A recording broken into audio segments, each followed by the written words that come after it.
Hello everyone, welcome to another day of the speaking challenge.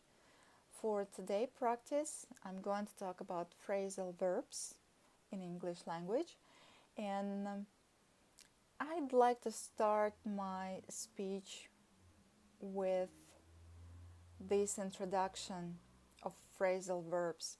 I always imagine phrasal verbs like two bodies who walk to each other hand in hand, like who a verb which is about an action, and a preposition which always show the action a proper direction, right?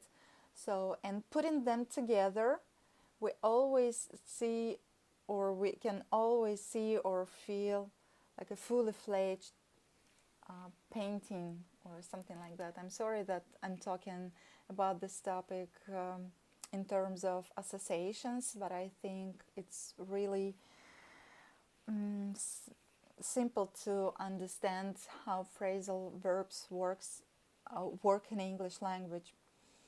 So I think that phrasal verbs can help to conduct not only something general or basic meaning, but it helps us to give more tiny detail. For example, for my writing, I'd written about phrasal verb, thinking about examples, how it would look like if I use just a verb separately from the preposition, and I couldn't make up any interesting idea. I was very limited actually. For example, I can say I walk, but if I put together with this verb some preposition, for example, by, so I can say more meaningful things, right? For example, I can say I walk by the street, so, or I walk down the street. And it's very interesting how phrasal verbs can be very constructive. And the only thing that we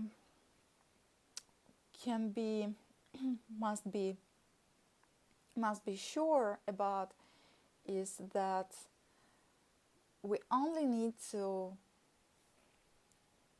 imagine what direction is about,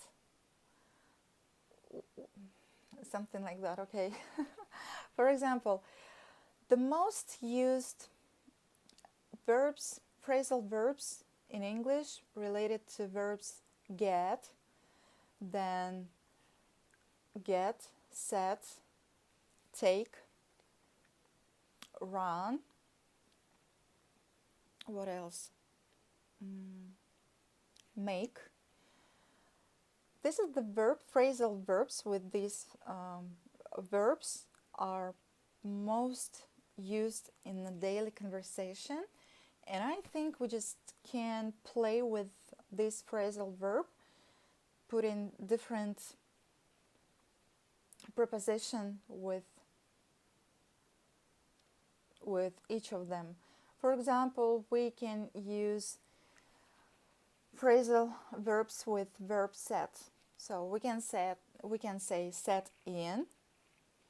For example, the rain just set in, which means the rain is hard and it seems like it's going to be, or it's going to be lasting, or it's lasting for a long period of time, like whole day. So like set in, or saying set aside. It's not a preposition, probably. Okay. Or set off or set out, which means that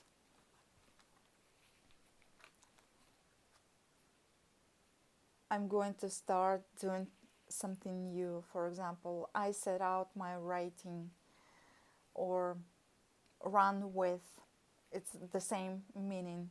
I run with the new idea, for example. Perhaps I hope I can say that, run with. Yeah, I run with the new idea, or I run with the new habits. I started to jog every morning, something like that. Well, this is it for today. Thanks for watching. I'm not sure that I could explain phrasal verbs in a good way, but anyway, it's right. Thanks for watching. See you later. Have a nice day, everyone. Bye bye.